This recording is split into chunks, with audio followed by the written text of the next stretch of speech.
Fala aí, irmã Ricardo. Amém. Tá bom. Tá bom.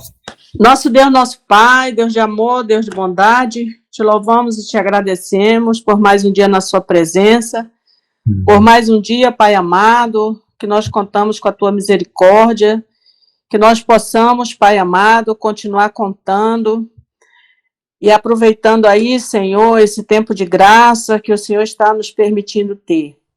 Abençoa o nosso grupo de estudo, Pai amado, que o teu Espírito Santo venha nos abençoar como um canal de bênção, trazendo ali, Pai amado, mais sabedoria, para que possamos aplicar em nossas vidas, Senhor, e possamos te glorificar, Pai, todos os dias das nossas vidas.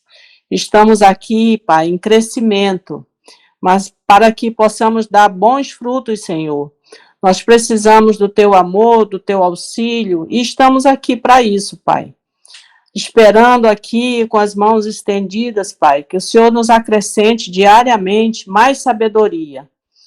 Porque, Pai amado, nós te amamos, mas precisamos do teu Espírito Santo na nossa caminhada, para nos ajudar, Pai amado, a fazermos as melhores escolhas, Pai. Que nós possamos cada dia mais, Pai amado, nos apossarmos da mente de Cristo, para que possamos escolher, Pai amado, aquilo que te agrada. Porque aquilo que te agrada, Senhor, é o que vai nos fazer felizes. Obrigada por mais essa oportunidade. Abençoa teu filho, Pai amado, Lucas, que vai trazer esse estudo para nós. Bem como abençoa cada um de nós, nos dando, Pai amado, discernimento. Te louvo, te agradeço, em nome do Senhor Jesus Cristo. Amém. Amém. Amém, amém. Glória a Deus. Aleluia. Então, irmãos, vamos começar aqui uma passagem bem interessante, que sempre também é uma daquelas passagens que sempre foi usada, às vezes, para bater nas pessoas dentro da igreja, e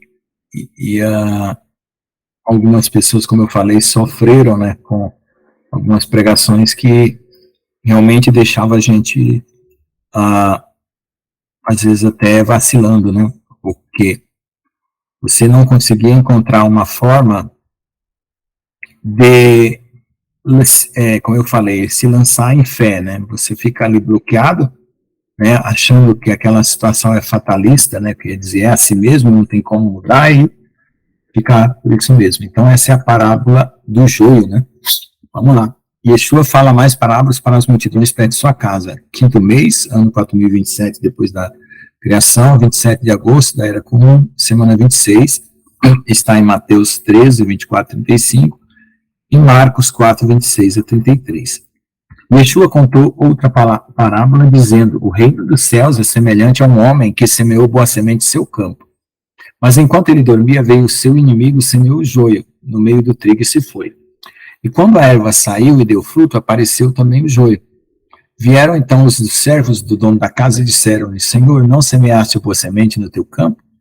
De onde então vem o joio? Disse-lhes ele: o inimigo fez isso. E os servos lhe disseram: queres, pois, que nós vamos e arranquemo-lo? Disse-lhe eles: não, para que ao colher o joio não arranqueis também o trigo com ele.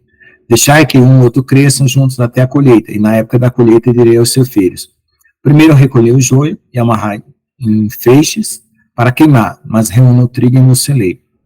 Outra parábola Jesus lhe contou, dizendo: o reino do céu é semelhante ao grão de mostarda que um homem pegou e semeou no seu campo, que na verdade é a menor de todas as sementes, mas quando cresce é o maior dos vegetais e se torna uma grande árvore, de modo que os pássaros do céu vêm e fazem ninho em seus galhos.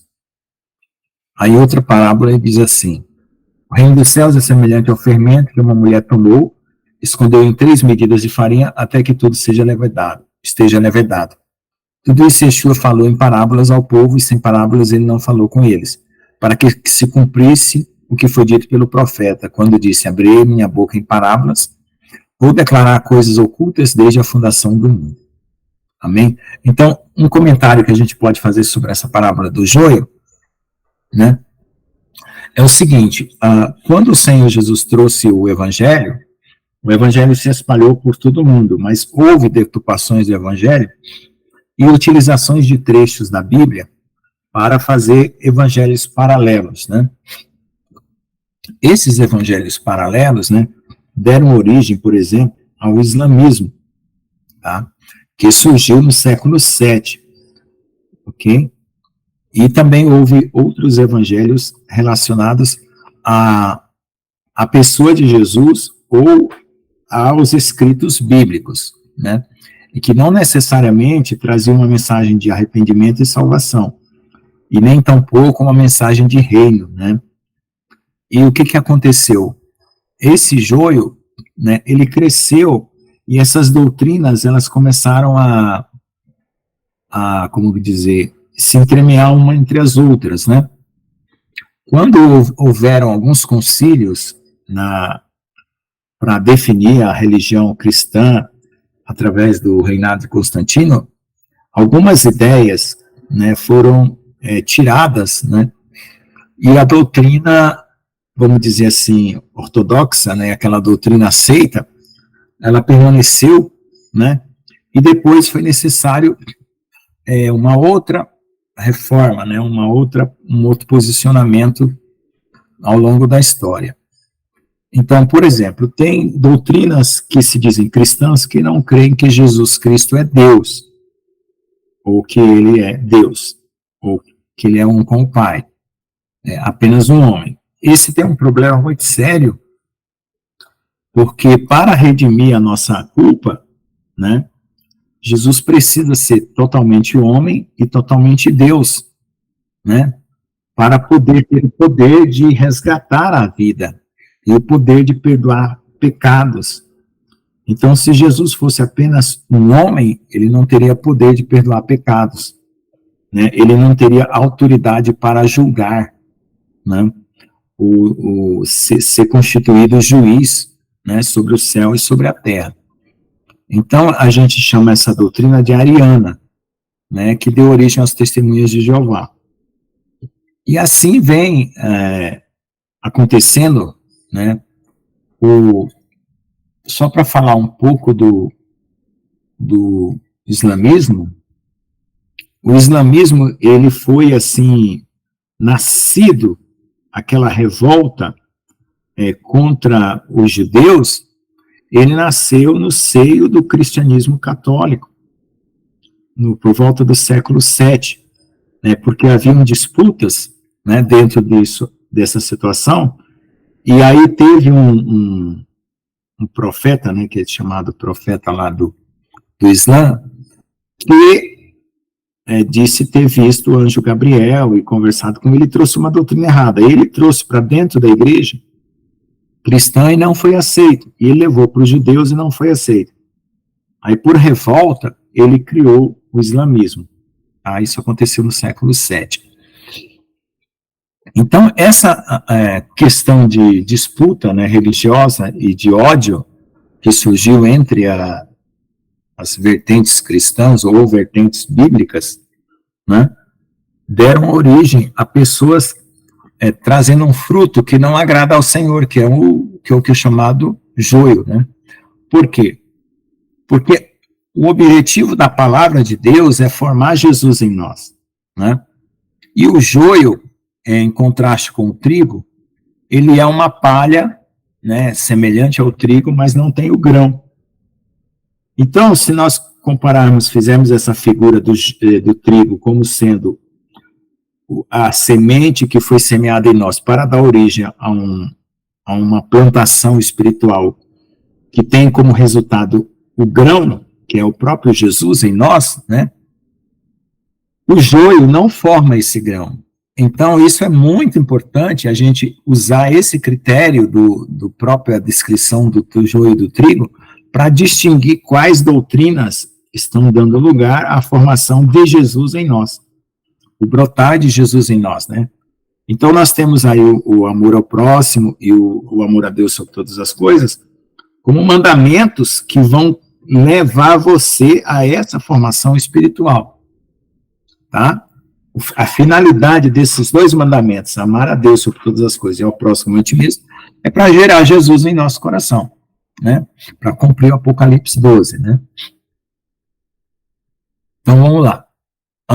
Dentro da igreja cristã, as pessoas usam o fato de que existe joio dentro da igreja cristã, né? Eu falei de fora da igreja cristã, né? E agora eu vou falar de dentro. A questão é o seguinte: se você está vivendo dentro de uma igreja cristã e você não está se rendendo a Deus, está sendo só uma pessoa que cumpre ritos religiosos, não está dando lugar a uma transformação no seu interior, você também corre o risco de ser joio, tá? Não necessariamente você será um joio, porque você está recebendo a doutrina, está recebendo o ensinamento que levará você a gerar Jesus, mas aí vai depender da sua atitude em relação àquilo que você ouve, né? Eu acho até que essa parte do cristão, o cristão morno, o cristão que não corresponde à vontade de Deus, está mais para aquela parábola da semente lá, do que para a parábola do joio, tá? Mas essa parábola do joio é muito usada para atacar, né, pessoas dentro da igreja, dizendo você é joio e tal, não sei o quê. Porque nós não podemos fazer um juízo temerário achando que uma pessoa não poderá se converter, né? Nós não temos nenhum direito de levantar julgamento, mesmo que haja uma pessoa muito errada dentro da igreja. Então a gente ora, intercede, clama, se ela não é uma pessoa convertida, para que um dia ela se converta, para que um dia ela realmente tenha a obra realizada no seu coração. Porque se você pré-admitir que alguém é irreconciliável, que alguém não tem condições de se arrepender ou de mudar de caráter, você está prejulgando, isso é um pecado, isso não, você não pode fazer. A sua atitude sempre é a de interceder e de clamar, por pior que seja a pessoa dentro da igreja, né? E aí Deus é que toma conta da situação, tá?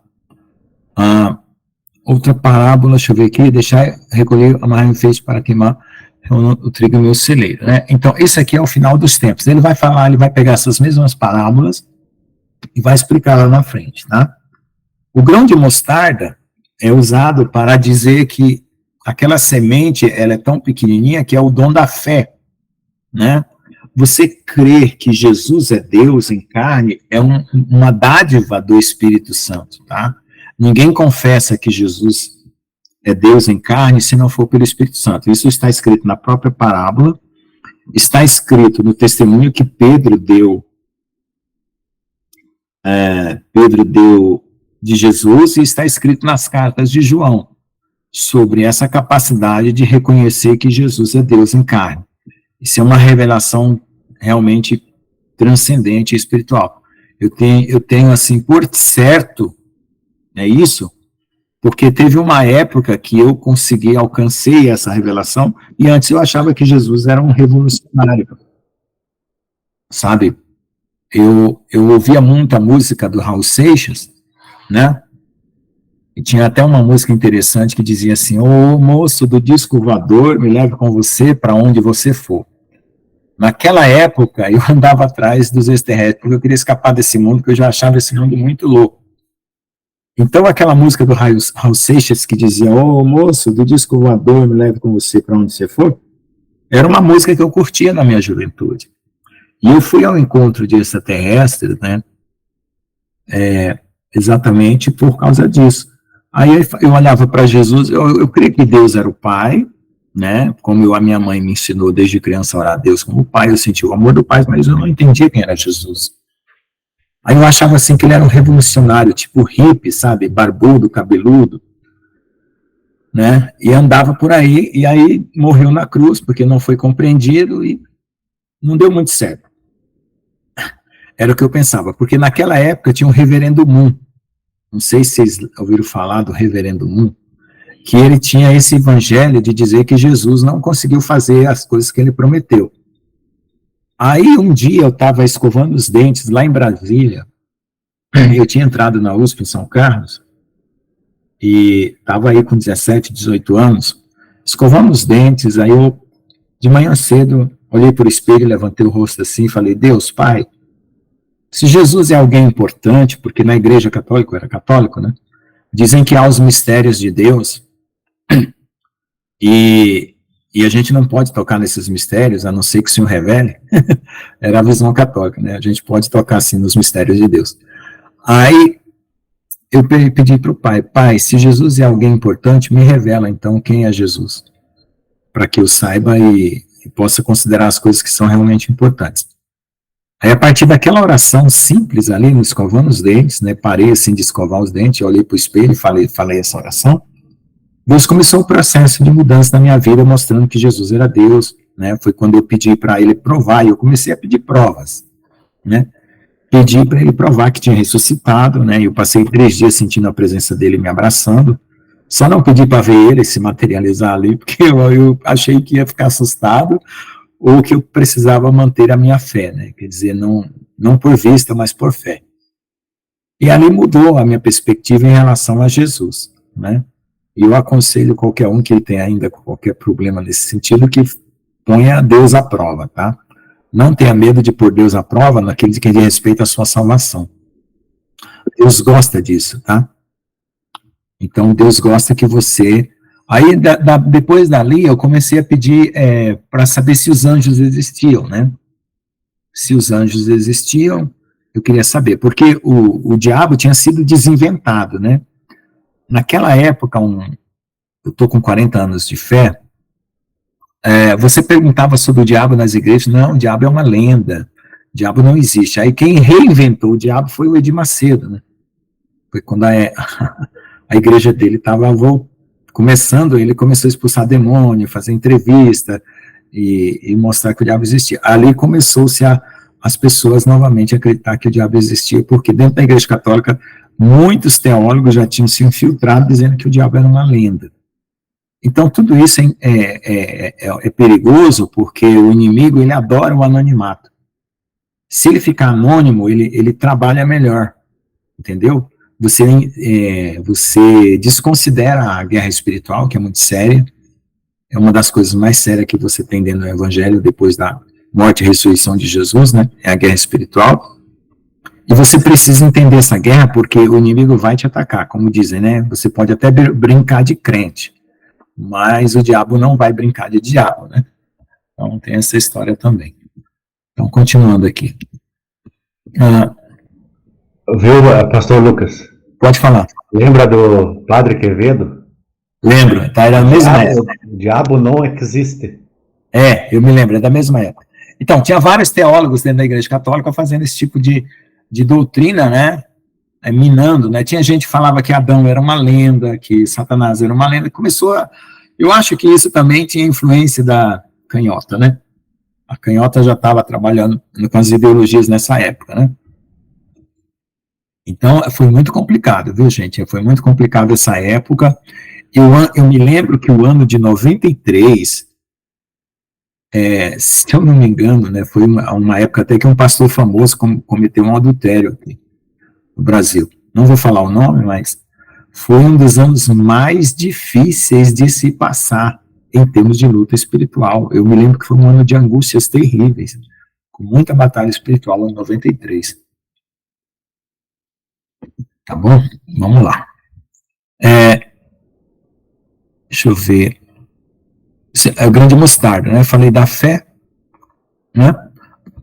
Então, a fé, ela o que dá para entender é que a fé, ela tem uma medida, né? Então, a medida do tamanho de grão de mostarda, e que ela vai desenvolver o restante de tudo que você precisa para alcançar o reino dos céus dentro de você, que, na verdade, o reino, ele está falando aqui da árvore, né? Quando a Bíblia fala de árvore, sempre está relacionado ao reino. Os pássaros do céu, né, você pode entender como os anjos, né? Os anjos se abrigam, né, na árvore do reino do céu. Amém? Outra parábola é o reino dos céus ao fermento. Bom, algumas pessoas entendem que essas 3 medidas de farinha, né, é os 3.000 anos. Né? Tem gente que interpreta de outra forma. Que Jesus está no 4º milênio, então tem mais 2 e mais 1 até chegar completamente o reino dos céus, que é após o milênio, né? Até que tudo esteja levedado. Tem outros que acham que não, né? Tudo isso falou em parábolas ao povo, sem que ele não falou, abri minha boca em parábolas, vou declarar coisas ocultas desde a fundação do mundo. Bom, vamos ver o comentário, né? O profeta falado, né, nessa referência aqui, 214, deixa eu subir de volta aqui, 12, já foi lido, né, 214, onde está aqui, aqui. Vou declarar coisas ocultas desde a fundação do mundo. Então, existe uma história celestial, né, e uma história terrena. E essas parábolas vão contar também essas duas coisas, tá? A batalha espiritual que começa lá no céu, até chegar a nós e até voltar para lá, né, quando for tudo restaurado. O profeta falado é Davi, Salmo 78, 1:8, ouve, meu povo, minha Torá, inclina o teu ouvido às palavras da minha boca. Abrirei minha boca em provérbios, palavras, né? Vou falar coisas ocultas desde os tempos antigos, que temos ouvido e entendido, que os nossos pais nos contaram. Não esconderemos de seus filhos, contando à próxima geração os louvores de Jeová, e seu poder e as maravilhas que ele fez. Ele estabeleceu o testemunho em Jacó, e colocou sua Torá em Israel, o qual ordenou a nossos pais que notificassem seus filhos, para que conheçam a geração vindoura e os filhos que vão nascer, e aqueles que se levantarem, contem isso a seus filhos, para que eles possam colocar sua confiança em Elohim, e não se esqueçam de suas obras, que guardem os seus mandamentos, e não sejam como seus pais, geração obstinada e rebelde, geração que não dispôs seu coração, nem o seu espírito foi fiel a Elohim. O comentário que dá para a gente fazer é o seguinte: todo o reino de Deus é estabelecido a partir do coração. Todas as teorias científicas ou as ideologias que existem no mundo, elas são estabelecidas a partir da mente, da razão e da lógica. Só que a mente, a razão e a lógica, elas são manipuláveis e voláteis. Eles podem mudar com o passar do tempo. Mas aquilo que se estabelece no coração fica, vamos dizer assim, eternizado, né, sacramentado ali. Por isso que o trabalho de mudar o coração é um trabalho que só Deus faz, né? Então, quando eu comecei a me perguntar quais doutrinas, ou qual doutrina era a verdadeira entre todas as doutrinas que existem no mundo, né, eu me deparei com essa questão. Eu comecei a observar que todas as doutrinas que levavam em conta o raciocínio e a lógica eram voláteis e, portanto, passíveis de serem contraditadas ou de serem engano, né? Porque a mente, né?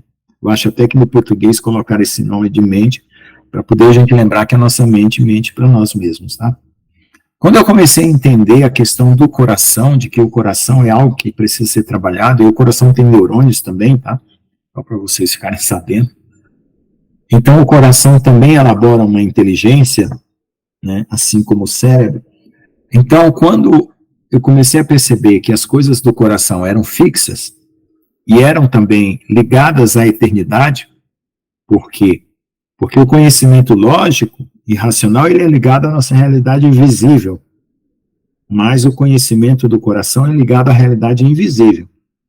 Então, o testemunho que Deus dá, a partir do coração, ele é sólido, ele é confiável, sabe? Ao contrário dos testemunhos que a gente tem da lógica e da ciência. Por quê? Porque você acredita numa teoria em determinado tempo, depois em uma outra teoria que muda aquela anterior, ou amplia, né? Aquela anterior, trocando o seu raciocínio por outro. Só para vocês terem ideia, o magnetismo da Terra, a razão pela qual o magnetismo da Terra existe, já passou por várias mudanças desde que foi elaborada a primeira teoria. Então, as teorias científicas e as ideologias, elas sofrem mutação e são voláteis, né? Elas evaporam e dão lugar a outras coisas. E as coisas do coração, não. Então, uma coisa que eu sempre perguntei era qual era a relação que havia no coração, amém, glória a Deus. Qual era a relação, né? Eu sou muito de testar teorias e testar ideias e fazer um crivo, né? Eu faço esse teste, eu estava ensinando a minha filha a fazer esse teste, ela quer aprender a fazer esse teste metafísico das coisas, para saber se elas são verdadeiras e sólidas, né? Então, veja só, quando eu comecei a perguntar, eu falei, bom, tudo bem, as coisas do coração são sólidas, elas não evaporam, né? Elas não são como as coisas da mente, elas são firmes. Se você estabelece o seu caráter no coração, você vai ser uma pessoa firme na sua ideia, na sua opinião. É tanto que as pessoas que têm uma maldade no coração precisam de uma libertação sobrenatural para aquilo, e as pessoas que têm uma bondade também se mantêm boas, né? Por causa da formação desse caráter. Então, tudo bem, tá ótimo. Mas qual é a relação que o coração tem com o céu? Que é a dimensão, para mim, o céu é uma dimensão física superior à da matéria. O céu, para mim, não é algo imaginário, como me contavam, né? O céu é um lugar maravilhoso, um lindo lugar, mas era um lugar abstrato, poético, inacessível, intangível. Então, eu comecei a ver, né, que pela Escritura, pela Palavra de Deus, o céu é real. E pela física, você começa a perceber que o céu, ele é uma dimensão superior. Quando você começa a estudar as leis da física e as teorias da origem do universo, da cosmologia, que precisam, por exemplo, de 11 dimensões para explicar a nossa realidade. Hoje, né, hoje com a teoria científica, nós temos 3 dimensões de espaço e uma de tempo, K4, né? Mas para explicar o que nós estamos vendo aqui nessas 4 dimensões, você precisa de 11. Então tem 7 para o lado de fora que ajuda a explicar o que está para o lado de dentro. Então eu comecei a pensar nisso, eu falei, bom, então a gente deveria considerar também que os anjos, Deus, os espíritos estão em outra dimensão. Porque se a gente não fizer isso, a gente não está sendo honesto intelectualmente com o próprio conhecimento que a gente adquire na física. Né? Você acha que a física te explica bem as coisas, mas na hora que é para pensar numa realidade superior, você diz, não vou usar isso. Isso eu acho estúpido. Porque se uma teoria ela é muito boa, ela tem que ser consistente em todos os níveis, né? Do contrário, ela é tirada, né? Porque ela não consegue explicar uma coisa que está acima dela naquele momento. Então, eu comecei a falar isso para meus amigos da física, né, que eles deveriam considerar, inclusive ontem mesmo eu estava falando isso no Zap, num grupo de físicos e cosmólogos e tudo, sobre essa situação. Eu falei, poxa vida, vocês colocam 11 coordenadas na física e esquecem de analisar o mundo espiritual? Então, existe o mundo espiritual, passe a considerar e observar a influência dele na sua vida, coloque-se de joelho, clame a Deus e deixe a Deus mostrar a realidade para você, porque a realidade em si, ela não é suficiente da forma como nós materializamos ela na ciência. Por quê? Porque tem coisas dentro da realidade que não são explicáveis, materialmente falando, e tem coisas dentro da teoria que não tem correspondente na realidade. Tem teorias matemáticas que até hoje não se descobriu realidade para aquilo. Então, são 2 conjuntos incompletos. Então, não dá para dizer que a realidade é material, certo? Somente material. Então, essas ideologias que tem hoje no mundo, elas colocam isso, elas têm uma necessidade de acachapar a realidade de forma a colocar tudo no material. Por isso que tem o materialismo. A explicação da criação, né, pelo Big Bang, é totalmente materialista. A explicação do homem, do aparecimento do homem, é evolução, totalmente materialista, e assim vai. E a política também. Eu peguei um livro de física uma vez, falando sobre o materialismo. Você sabe quem tinha colocado aquela definição no livro de física russo? Uma definição de matéria? O Lenin. Um livro de física russo tinha uma definição de matéria feita pelo Lenin. Incrível, né? Então, por aí você tira como que são as coisas, né? Então, considerar o mundo espiritual, né, faz parte de você entender corretamente a realidade, senão você está sendo desonesto, né? Até com você mesmo, porque você sofre influência. Fala, pastor Jones. Amém, né? Entrando realmente nessa esfera aí, né? A gente sabe que, claro, Deus é o Criador, Ele criou tudo, né? Ele criou a ciência, né? A espiritualidade, a religião e a filosofia, tudo, né? Então, como um Criador só fez tudo, então essas coisas assim, usando o intelecto, né, a gente vê que essas coisas têm que estar juntas, né? Uhum. Se Deus é um só e Ele criou tudo, então tudo tem que estar unificado, né? Tanto a ciência, quanto a religião, a espiritualidade e a filosofia, né? E se você juntar os três, você realmente consegue intelectualmente se desenvolver. E você vai achar as relações da ciência, a religião, né, a espiritualidade e a filosofia, né? Aí você pega a filosofia, junta com a ciência, né, e você consegue explicar a religião, a espiritualidade. Então tem que estar junto, tudo tem que estar junto. É obrigatório, porque Deus é um só, né? E quando você simplesmente tira um dos três, você ficou manco, né? E isso é muito interessante, porque a ciência é uma iluminação para nós. Né? O presbítero está falando, né? Exatamente. Né? Então a gente tem que juntar tudo, gente. Porque daí a gente, no nosso intelecto, a gente vai conseguir desenvolver uma ideia muito bem organizada sobre tudo, né? Como dizia o Raul Seixas, sobre tudo, né? Sobre tudo. Pois é. Agora é o seguinte, vejam só, o presbítero Francisco, que está aí, ele deve saber muito bem uma coisa que eu vou explicar agora, que se chama combinação linear. A combinação linear, você pega um coeficiente, multiplica por um vetor, mais um outro coeficiente por outro vetor, e constrói um vetor, que é a soma de todos os outros vetores. Só que você faz o seguinte, você teria que fazer um vetor filosofia vezes um coeficiente, que seria a porcentagem da realidade que você aplica a filosofia, mais um vetor física, com uma porcentagem, né, que seria o coeficiente, o vetor material, né, o vetor espiritual e assim por diante. Você faria um vetor de vários vetores, né, então a realidade teria essas várias componentes. O Fritzio Capra, não sei pronunciar direito esse cara, eu li esse livro aí, ele faz esse tipo de associação, tá? Aí na matemática, aqui também para ajudar o presbítero Francisco, nós temos uma questão de subespaço vetorial e espaço vetorial. Quando você faz essa combinação das coisas para tentar entender a realidade espiritual, você ainda está num subespaço, quer dizer, num espaço que precisa de uma projeção ainda para cima, que é a fé. Então, veja só, para você decolar do plano da combinação de todas as teorias, elas ainda não conseguem efetivamente trabalhar o seu coração para uma mudança. Elas podem guiar o teu raciocínio para um raciocínio correto, mais refinado. Mas esse decolamento para a dimensão plenamente espiritual,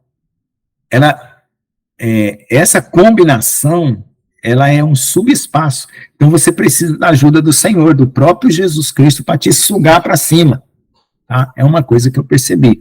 Por isso que às vezes eu falo para ele, né, tem coisas que são acima da lógica e você precisa decolar para isso. Tá bom? Então vamos lá. Pode falar, presbítero Francisco. Sem complicar muito nem a sua vida, nem de quem está ouvindo, que provavelmente não vão entender, mas se a gente acredita que as coisas são unidas, então a parte matemática que você está citando, nós teríamos vetores linearmente dependentes, então nós não teríamos uma base legal para desenvolver o que você está projetando aí, tá? Mas eu sei que você entendeu o que eu falei, mas o pessoal não deve entender. Eu sei. Eu vou parar aqui. Tudo bem. Mas você consegue formar uma base com vetores não ortonormais também, né? Mas aí, no caso, são todos dependentes, Lucas. A gente está colocando que tudo é um só. Entendeu? Eu estou tentando usar uma figura para você pensar mais a respeito de que as complexidades podem ser acrescentadas sempre um nível que a gente ainda não usou, né? Tá bom? Tá bom. Vamos lá. Eu não sei se o som está saindo pelo... Agora eu estou com dificuldade aqui para ouvir. Tudo bem, vamos lá, continuar. Aqui ele está falando o seguinte. Esse é o reino de Jeová, quando o homem põe a semente na terra e ele dorme e se levanta noite e dia, e a semente brota e cresce sem ele saber como. Porque a própria terra dá fruto, primeiro a erva, depois a espiga, depois o grão cheio na espiga. E quando o fruto está maduro, imediatamente se põe a foice, porque é chegada a colheita. Então aqui nós temos uma parábola que deve estar descrevendo a situação do próprio reino ao longo da história, né? Porque a colheita ela é feita no final. Ou no final de uma vida, ou no final da história humana, tá? Com que faremos o reino, ou com que parábola o compararemos? É como o grão de mostarda, que quando semeado na terra é menor de todas as sementes do solo, mas depois de semeada, cresce e se torna o maior de todos os vegetais e estende grandes ramos, para que os pássaros do céu possam habitar à sua sombra. Com muitas parábolas como essa, ele falou a palavra de acordo com o que podiam ouvir, né? Então, outra coisa interessante aqui é de acordo com o que podiam ouvir, né? Sempre quando Deus se revela, ele vem na medida daquilo que você consegue alcançar naquele momento, até a próxima revelação. Por isso que Paulo fala de fé em fé, de glória em glória, né? A gente não pode exigir que todos tenham a mesma medida de fé e a mesma medida de compreensão, porque é um processo individual, né? Uns podem estar mais adiantados em relação a outros ou não. Então, cada um, né? Como diz, cada um no seu quadrado, né? Então, é por isso que o Senhor, ele vai respeitar a sua medida de compreensão, né? E depois ele vai repetir, às vezes, mais tarde na sua vida, aquela mesma palavra, e ela vai ganhar uma conotação ainda mais ampla, né? Uma conotação maior. Então, essa frase aqui é muito importante, de acordo com o que podiam ouvir, tá certo? Então, eu sempre vejo que as palavras que Deus já me falou antes, quando eu retorno a elas, elas ganharam uma outra amplitude, tá? Yeshua retorna para casa em Cafarnaum com seus discípulos, explica completamente as parábolas sobre o reino.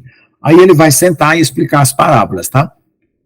Quinto mês, 4027, depois da criação, dia 27 de agosto da nossa era, semana 27, Mateus, né, já mudou da semana 26 para 27, 13, 36 a 53, e Marcos de 4 a 34. Então, quando o povo foi despedido, Yeshua entrou na casa e seus discípulos aproximaram-se dele e lhe disseram, explica-nos a parábola do joio do campo. Ele respondeu e disse-lhes, o que semeia a boa semente é o filho do homem, né? Então aqui está bem claro que foi o evangelho que o próprio Senhor Jesus manifestou, né? O campo é o mundo e a boa semente são os filhos do reino. Então Jesus semeou os filhos do reino. E os joios são os filhos do maligno. O inimigo que semeou é Satã, né? Esse aqui está em itálico, né? Por causa desse nome aqui que é um título, né? A colheita é o fim dos tempos, e os ceifeiros são os anjos. Assim como o joio é arrancado e queimado no fogo, assim será no final desta era. O Filho do Homem enviará os seus anjos, e eles recolherão do seu reino todos os que tropeçam e os que praticam iniquidade. Acho que essa frase aqui poderia ter sido entendida como os que causam tropeço, né? Que praticam iniquidade. Então, veja só. E os lançarão na fornalha ardente, ali haverá choro e ranger de dentes. Então, veja só, essa palavra praticam iniquidade vai ter muita coisa a ver com aqueles que curavam, faziam muitos milagres, né? E amavam a iniquidade, ou praticavam a iniquidade, porque essa prática da iniquidade aqui é uma questão arraigada no coração, né? Da qual a pessoa não se liberta ou não quer se libertar. Então, basicamente, é um amor pelas coisas iníquas, tá? Então, aqui, no caso, ele não está se referindo à parábola que ele vai falar lá na frente, daqueles que faziam muitas coisas em nome dele, né? Mas que não mudaram a sua condição interior, né? Então, basicamente é isso. Não significa que as pessoas não pecam, não é isso que ele está falando. São aqueles que amam a sua condição de trevas e de pecado, e amam a maldade e se mantêm nelas, né? E os lançarão ali haverá choro e ranger de dentes. Então os justos brilharão como o sol no reino de seu Pai. Ó, esse brilharão como o sol já está se referindo à noiva do Cordeiro, aos remanescentes e àqueles que vão brilhar como o rosto de Moisés, porque essa palavra, quando eu fiz o estudo sobre o brilhar do rosto, eu coletei desde Moisés, todos os versículos que falam de brilho, né? Isaías, Daniel, E exatamente é esse evento que vai acontecer no final dos tempos, né, desses remanescentes que vão receber, né, o poder para terminar a colheita na terra, tá? Quem tem ouvidos para ouvir, ouça. Então, para a época lá, ou para épocas anteriores, esse brilho aqui poderia parecer o brilho espiritual, o brilho da vida, né? De uma vida justa. Mas ele vai ser mais literal do que você imagina, tá bom? Além disso, o reino dos céus é como um tesouro escondido no campo, que o homem encontra e esconde novamente. E feliz por isso, ele vai e vende tudo que tem e compra aquele campo, né? Então, eu vejo aqui já o campo, né, que é um tesouro escondido, né, o fato dele esconder, eu acho que ele, para mim, é uma opinião, tá? Ele esconde no coração, tá? Ele esconde no coração porque é o melhor lugar para se esconder qualquer coisa, tá bom? Então é lá que você vai esconder o bom tesouro que você alcançou. Então você tem que reconhecer que o conhecimento de Deus, o conhecimento da salvação, o entendimento da história humana, o entendimento da guerra celestial, que vai levar nós para uma redenção final, é um tesouro. É a maior de todas as ciências, né? Maior do que a física, que a química, a biologia, que a matemática, que a filosofia, porque é a história do próprio universo, da própria criação, né, a história do mundo espiritual. E você entendendo que teu Redentor vive, que ele é o Senhor, né, e você vai fazer de tudo para alcançar aquele prêmio prometido. Também o reino dos céus é como um mercador que procura boas pérolas, a qual, tendo achado uma pérola preciosa, foi vender tudo que tinha. Então, vender tudo que tinha também diz respeito a se desprender dessa terra, né, se desprender para viver para o Senhor. Da mesma forma, o reino dos céus é como uma rede que, lançada ao mar, apanha todo tipo de peixes, né? Todo tipo de peixe. Então, a rede aqui seria a pregação do evangelho, né? E uma vez cheia, levam para a costa e sentados juntos, juntam os bons peixes, né? No caso, em cestos, e jogam fora os maus. Assim será no final dos tempos. Os anjos sairão e separarão os iníquos dos justos. Os lançarão na fornalha de fogo e ali haverá choro e ranger de dentes, tá? A questão da justiça e da iniquidade, ela é uma questão de escolha também, sabe? Nós temos que aprender a projetar em nossa consciência, em nosso coração, o desejo de ser igual a Jesus. E a fé nossa tem que se arraigar a Ele de uma tal forma que aquilo se torne a nossa vida. Por quê? Porque o inimigo, ele vai querer falsificar o nosso eu e fazer com que nós projetemos para nós mesmos um falso eu, ou uma índole perversa. Porque essa capacidade que nós temos no coração e na mente de nos autoprojetar, definirmos com a nossa consciência aquilo que nós gostaríamos de ser, que é o que eu chamo de autoprojetar-se, é um exercício de fé. Por quê? Porque você tendo a base, o alicerce que é Jesus, e você sabendo que o caráter que agrada a Deus é o caráter de Jesus, então você vai buscar todos os fundamentos para que essa projeção que você vai fazer para o futuro, ou para a sua vida, sobre você mesmo, seja semelhante a Jesus. Porque o inimigo vai tentar espelhar você, certo? É uma das tentações que existe, né, na caminhada espiritual, que o inimigo tenta espelhar. Então, você não pode ser fraco para deixar o inimigo te espelhar para dentro do teu coração uma maldade, jogar para dentro do teu coração uma maldade e você conceber ela e fazer o uso daquilo como se fosse você mesmo, se tornando mal, né, amando as trevas. Então, esse é um exercício de fé, de confiança em Deus. Eu me rendi ao Senhor, sou lavado no sangue de Jesus, eu estou agora crescendo para ser igual a Jesus, a estatura do varão perfeito, a unidade da fé, como Paulo fala em Efésios, a plenitude do conhecimento de Cristo, e assim por diante, tá? Os índios navarros, eu não sei se são os índios navarros, eles dizem assim, que o homem se torna aquilo que ele acredita ser. Tem essa frase, tá? Então, nós temos que acreditar ser como Jesus para nos tornarmos como ele, tá bom? vocês entenderam todas essas coisas? Eles responderam, sim, Senhor. Ele disse-lhes, por isso, todo erudito é estudioso, né? No reino dos céus é como um chefe de família, que tira novas e velhas coisas, né? Coisas novas e velhas do seu tesouro. E aconteceu que quando Yeshua terminou essas parábolas, ele saiu de lá e se foi.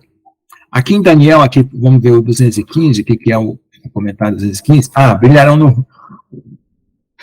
Questão do brilhar aqui. Como eu falei, em várias passagens existe essa questão do brilhar. Daniel 12:3, aqueles que entendem brilharão com o resplendor do firmamento, e aqueles que ensinam a justiça, a multidão como as estrelas para a eternidade perpétua. Essa palavra, ela vai ser literal, tá? Outra coisa, Jesus falou também, né, que algumas pessoas, ou que as igrejas não entenderam essa revelação do final dos tempos sobre o brilho dos remanescentes, tá? Que alguns remanescentes tentaram pregar dentro da igreja essa doutrina e não foi aceita. Por isso que algumas denominações estão padecendo de problemas aí de interpretação sobre coisas do final dos tempos. Por exemplo, pré-tribulacionismo, mid-tribulacionismo, pós-tribulacionismo, né? Essas diferenças teológicas estão porque não entenderam a diferença entre a noiva e a igreja. Tá?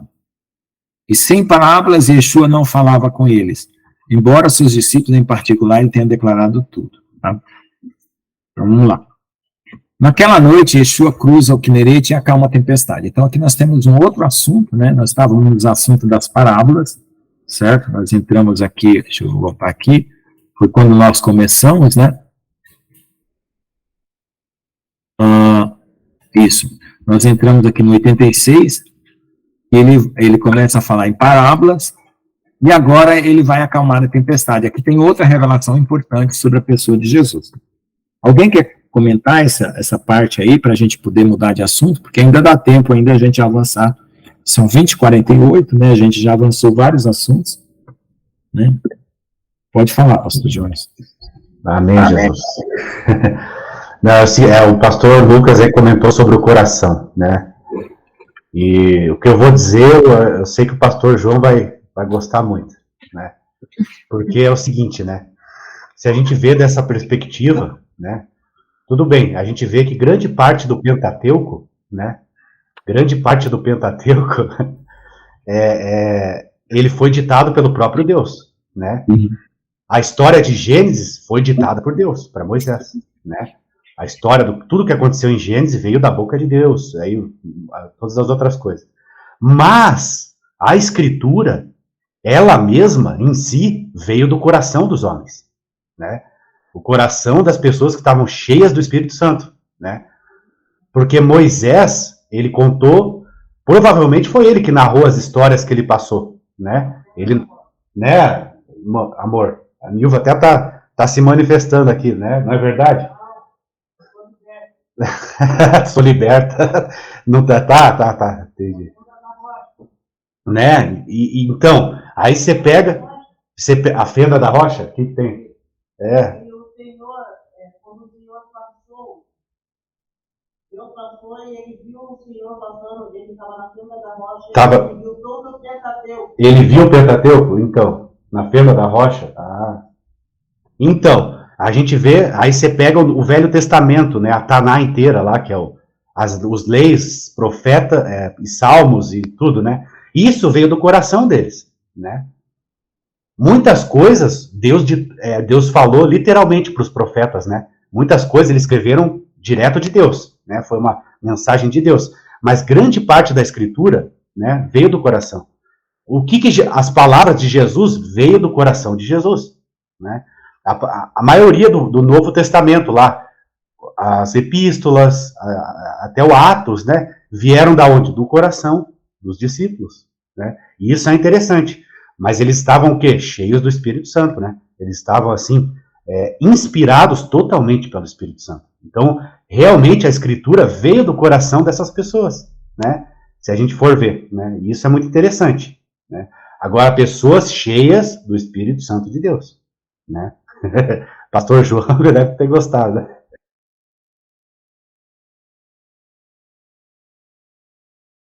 Vamos deixar ele falar aí, que ele levantou a mão. Quer falar aí, pastor João? Não, eu bati errado aqui, querido. Desculpa.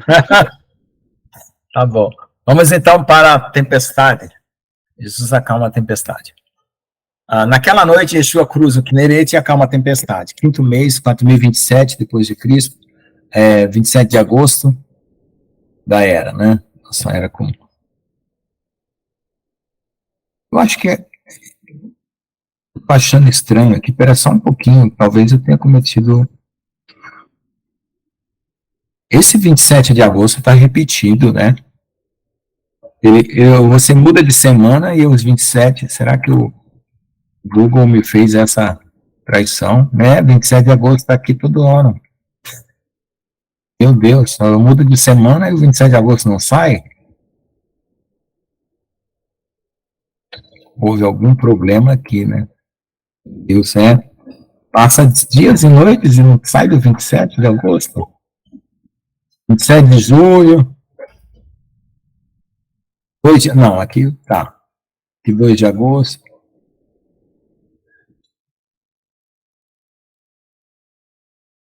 Depois eu vou dar uma olhada. Eu tenho que fazer mais uma revisão muito boa aqui nesse negócio.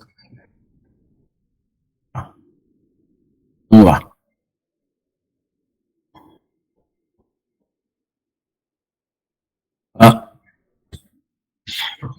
Mateus 8, 18, 27, Marcos 4, 35, 41, Lucas 8, 22, 25. Vendo Yeshua cercado por muitas pessoas, ele mandou passar para o outro lado do Quinerete. Veio um Sofer, que é um fariseu, e disse-lhe: Mestre, vou te seguir aonde quer que fores. Disse-lhe Yeshua: as raposas têm covis e as aves do céu têm ninhos, mas o filho do homem não tem onde reclinar a cabeça. Outro de seus discípulos disse: Senhor, deixa-me ir primeiro sepultar meu pai. Yeshua disse-lhe: segue-me e deixe que os mortos enterrem seus mortos. Aqui vai ter uma explicação muito interessante, que também é mal interpretada sobre essa questão de, poxa, o cara não pôde nem enterrar o pai, coitado, né? Não, não é bem isso, tá? Vocês vão entender mais daqui para frente o que significa isso, tá? E quando ele entrou no barco, seus discípulos seguiram, e eis que surgiu uma tempestade no mar tão grande que as ondas cobriram o barco. Mas Yeshua dormia. E chegaram os seus discípulos e o acordaram, dizendo: Senhor, salva-nos, estamos a perecer. Disse-lhe ele: por que estão com medo, homens de pouca fé? Então, levantando-se, repreendendo os ventos e o mar, houve uma grande bonança. E os homens maravilharam-se, dizendo: que homem é este que até os ventos e o mar lhe obedecem? Então, eu acho que aqui já tem bastante coisa, eu vou fazer o comentário logo. Não, tem uma repetição aqui, vamos ver aqui. Vamos falar as 3 repetições e depois a gente comenta ao final. Tem a parte do fariseu lá em cima, né? E tem essa da tempestade. Vamos lá para a segunda parte aqui da tempestade. Naquele dia, ao anoitecer, Yeshua disse-lhe: vamos para o outro lado. E despedindo a multidão, levaram-no como estava no barco. E também havia outros barcos com ele. Mas se levantou um grande vendaval que empurrava as ondas para o barco, de modo que já se estava inundado. E Yeshua estava na popa dormindo sobre uma almofada, e eles o acordaram e disseram: Mestre, por que não te importas que morramos? E Yeshua se levantou, repreendendo o vento, e disse ao mar: cala-te e aquieta-te. E o vento cessou e se fez, né, no caso, uma grande calma. E ele lhes disse: por que estão com tanto medo? Como vocês podem não ter fé? Então eles temeram muito e disseram uns aos outros: quem é este que até o vento e o mar lhe obedecem? Você veja que Marcos aqui já colocou na descrição em relação a Mateus, o fato dele estar reclinado sobre uma almofada, né? E ele estava lá na proa do barco, né? Popa, é isso, na popa do barco. Tá? Já tem esse detalhe aqui. E a maneira como ele está dizendo que ele respondeu também está um pouquinho diferente, né? Homens de pouca fé, repreendeu os mar, e aqui ele diz como foi que ele repreendeu: cala-te, aquieta-te, né? E o vento cessou e houve uma grande calma. Aqui está faltando uma palavra, né? Por que vocês estão com tanto medo, né? Medo é o contrário da fé, né? Na outra ele não fala do medo, né? Nessa outra aqui, vamos ver lá. Agora vamos ver Lucas, né? Certo dia, Yeshua entrou em barco com seus discípulos e disse: vamos para a outra margem do lago. E eles foram embora. Mas enquanto navegavam, ele adormeceu, e uma tempestade de vento irrompeu no lago, e eles foram inundados e ameaçados. Eles viram a Yeshua e o acordaram, dizendo: Mestre, mestre, perecemos. Ao acordar, ele repreendeu o vento e as ondas, e eles cessaram e houve uma calma. Yeshua disse: Onde está a vossa fé? E apavorados, maravilharam e disseram aos outros: Quem é este que até os ventos e as águas ele comanda e eles lhe obedecem? Então veja só, o que é interessante aqui, que Jesus está falando sobre suportar uma situação difícil com fé e confiança e superar o medo que aquela situação possa causar, independente de qual situação seja, tá? Então, essa é a primeira lição que nós temos aqui, uma lição de superar o medo com a fé, né? Porque a fé é o contrário do medo. Então, pelo que Jesus já tinha feito e pelo fato dele estar com eles, né, eles já teriam que ter esse tipo de atitude, né, de confiar que haveria alguma solução para aquela situação, embora parecesse ali desastrosa e ameaçadora. A outra coisa interessante que dá para ver, que eles achavam também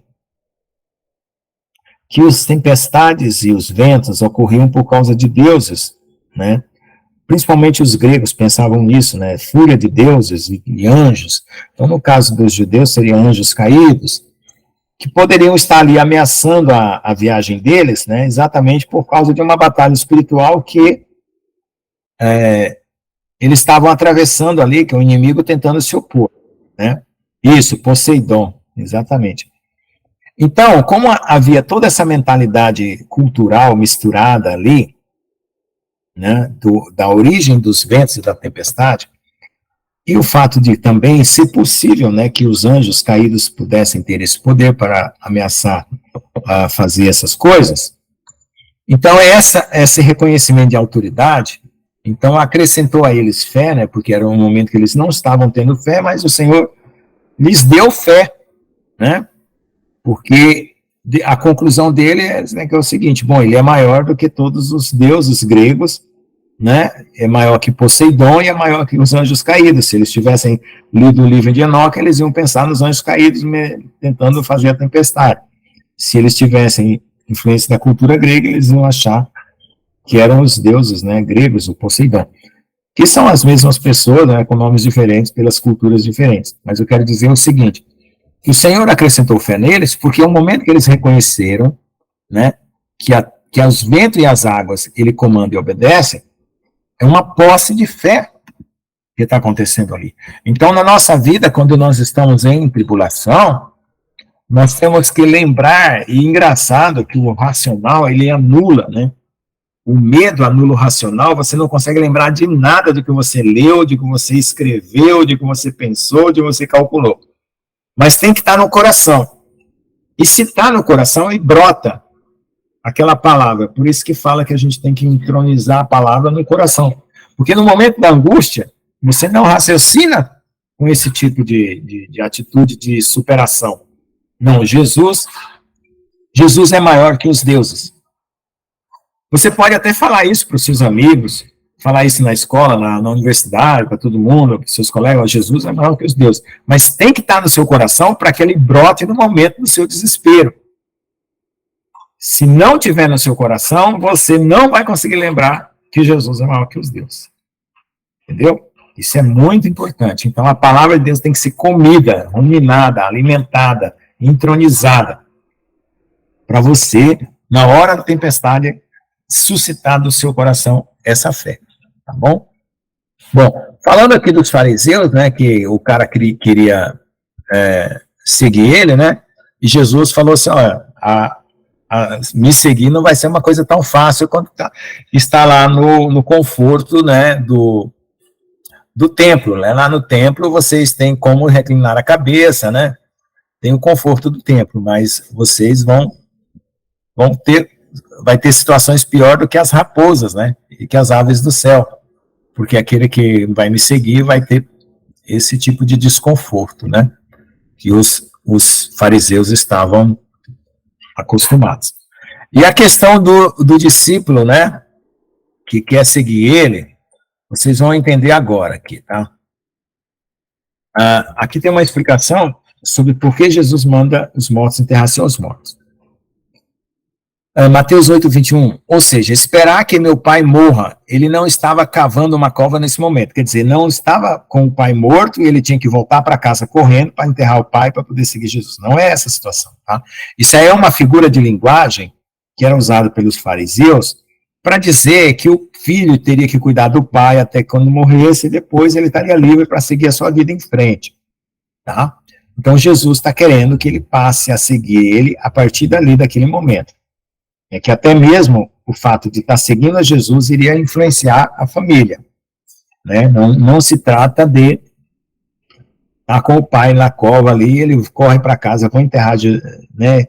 E Jesus fala, não enterra não, vamos embora, deixa para lá. Não é isso, tá?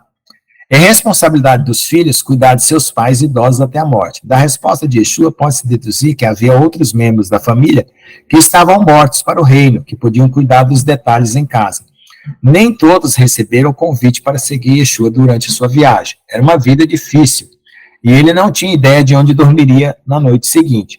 Yeshua tinha uma casa para ficar em Cafarnaum, mas viajar a Israel naquela época era viver pela fé, e desconfortável em comparação com a segurança de uma caverna de raposas. Yeshua mais tarde diz essas coisas aos samaritanos que querem segui-lo, enquanto ele sobe para a festa do Sukkot no outono. Isso a gente vai ver lá no evento 127, tá bom? Agora, a cura de 2. Alguém quer fazer algum comentário sobre esse assunto da tempestade ou sobre esse assunto de deixar a família para seguir a Jesus? Vamos passar para um outro assunto aqui. Pode falar quem levantou a mão. Fale, gente. Então, eu só quero fazer uma observação aí quanto à tempestade, né? Quando eles perguntam, quem é este que até os mares, os ventos repreende? Então, isso acontece até hoje, né? Os discípulos já estavam andando com Jesus há algum tempo e ainda não sabiam quem verdadeiramente era Jesus. E como muitos de nós, né? Nós já estamos, eu digo nós, eu incluo aqui a humanidade, né? Cada um ali, a gente sabe que a palavra foi fragmentada, por isso nós temos várias denominações, isso aí comprova, né? Várias denominações, de forma que às vezes a gente pensa que conhece Jesus, né? Mas, de repente, a pergunta nós nos fazemos, quem é este que até os ventos repreende? Jesus é tão grande, tão magnífico, tão imenso, que tudo que sabemos dele ainda é pouco. E muitos de nós, né, por falta, talvez, de humildade, nos apossamos ali de certas sabedorias e achamos que já sabemos quem é Jesus, né? Verdade. Mas na hora do aperto mesmo, quando vem a tempestade, a gente não sabe exatamente até onde vai a grandeza de Jesus. Aí a gente se derrete, justamente por não ter ainda adentrado, né? Porque enquanto nós vivermos, até se nós vivermos aí 100, 200 anos, na minha opinião, tá? Por mais que a gente estude a palavra todo dia, todos os santos dias, nós ainda não aprenderemos tudo sobre Jesus, né? Então, isso aí, essa passagem me demonstra isso, né? Que às vezes a gente pensa que sabe quem é Jesus, mas não sabe. E a gente se depara com isso na hora da tempestade. Amém. Glória a Deus. Pode falar, pastor João. Então, uma pergunta para você, querido. Você frequenta alguma igreja? Eu sou curioso aqui. Quem eu? Não, a tia. A tia Ricardo.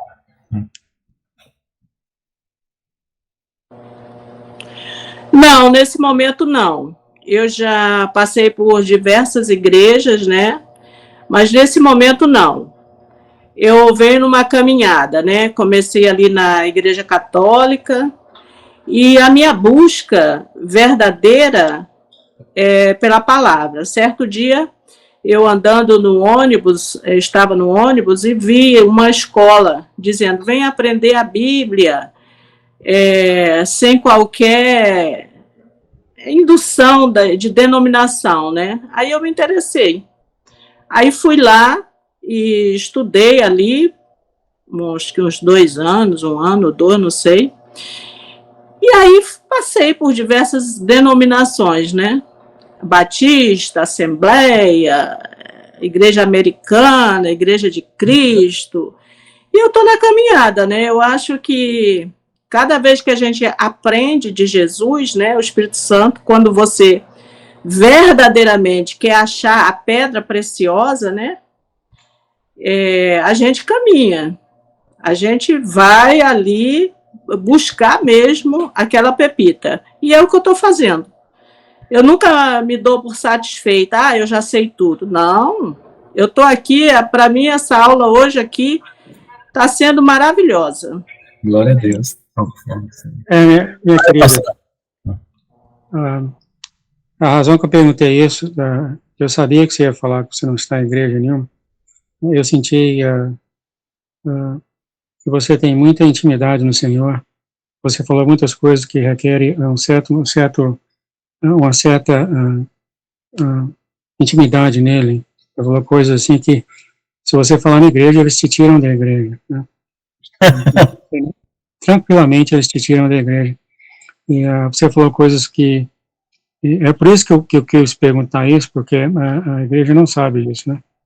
Todos ensinam mesmo, ensinam a palavra de Jesus sem conhecer ele, e a falta de humildade. Tudo que você tem falado aí, eu concordo com você, né? Por isso que eu fiquei tão surpreso, né? Porque, a minha querida, são muito poucos que têm essa visão, esse sentimento, desculpa, do Senhor. Não, é só isso mesmo, é só para meu enriquecimento. Que eu falei, nossa, eu tenho certeza que ela não está em igreja nenhuma, não estava mesmo. Amém. Fica na paz, tio. Fala, pastor Jones, depois o presbítero Francisco. Amém. É que eu estava pensando em contar um testemunho, mas Deus confirmou então agora, né? Porque veio hoje aqui 2 irmãs e um irmão, né? Era até uma amiga antiga da Nilva, que trabalhou com ela no salão, né? Que a Nilva teve um salão. A Nilva entende tudo de cabelo aí, tá? Agora, daí vieram, né?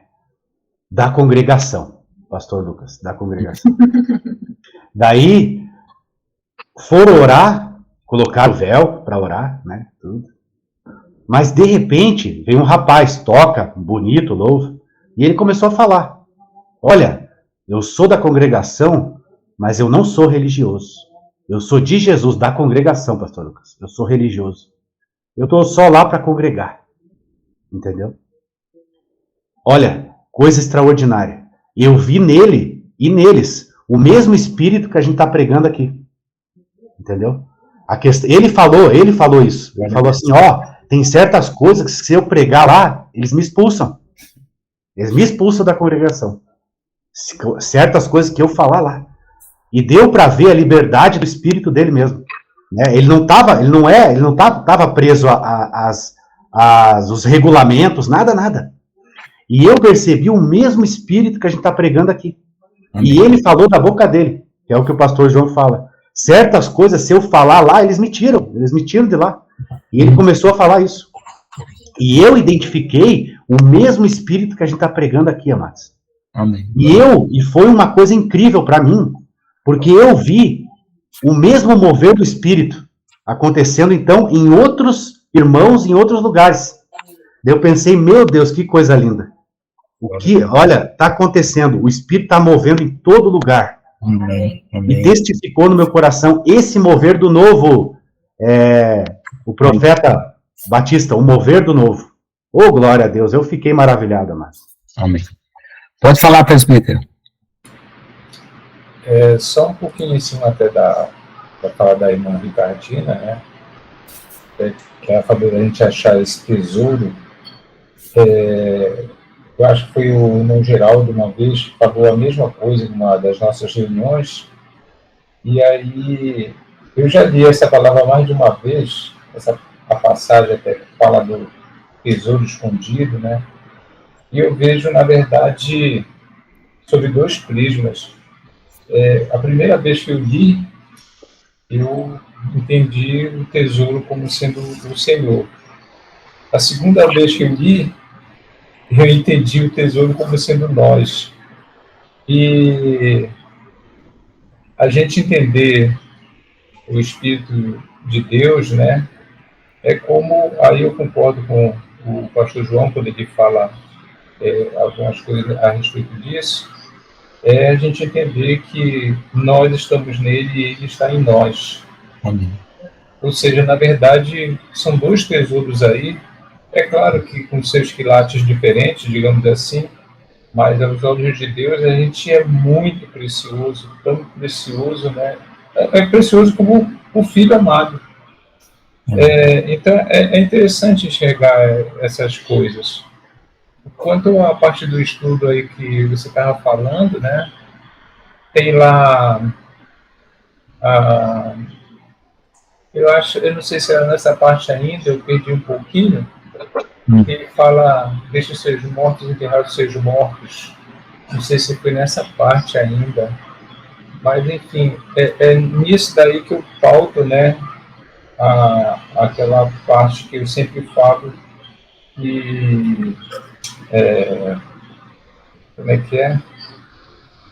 Eu falo, a pessoa está, essas pessoas aí que ele estava falando não estavam mortas, elas estavam vivas. Mas por que ele fala desse jeito, né? Porque o pecado cega as pessoas. Então é por isso que eu digo e repito, né? Que o salário do pecado é a morte. É claro que eu entendo também quando é falado. Aliás, não, eu não vou nem continuar, porque aí eu posso entrar numa outra discussão que eu não quero agora. Deixa só até aí mesmo. Pode falar, irmão João Batista. Glória a Deus, né? Tem um irmão que lá de uma denominação, falo devagar porque isso é muito complicado, de uma igreja, e ele sempre falava para mim, falou assim, irmão João, com todo o poder que o Senhor tem na sua vida, se você confirmar que você é descendente de judeu, vai confirmar o plano que Deus tem na sua vida.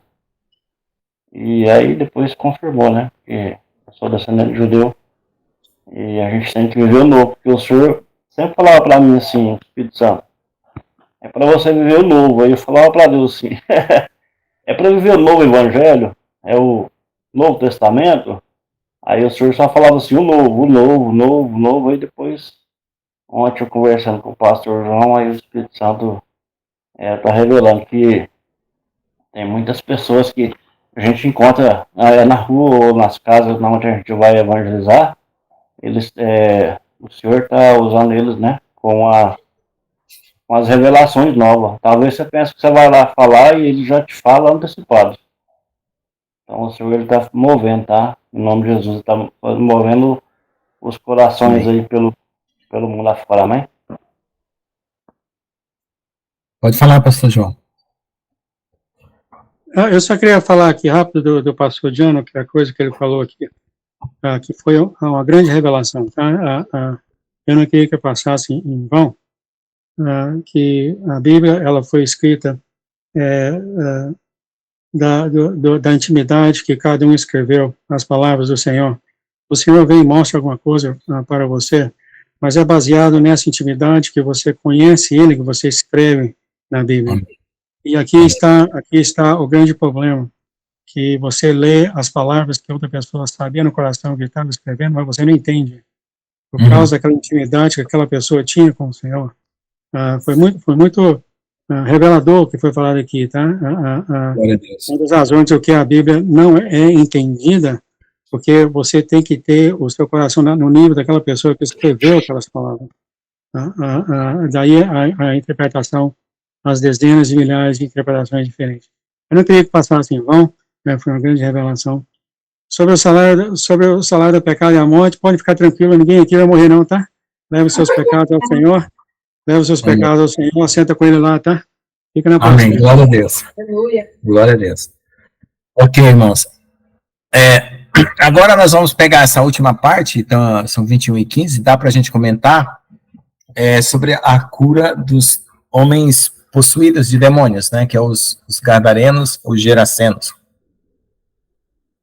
Yeshua cura 2 homens nos possuídos por demônio. Quinto mês, olha, esse 27 de agosto que está me incomodando, eu já acho que eu fiz um copia e cola em algum lugar aqui que deu errado, porque tem tanto evento nesse dia 27 que eu queria estar lá junto, viu? Primeiro misericórdia.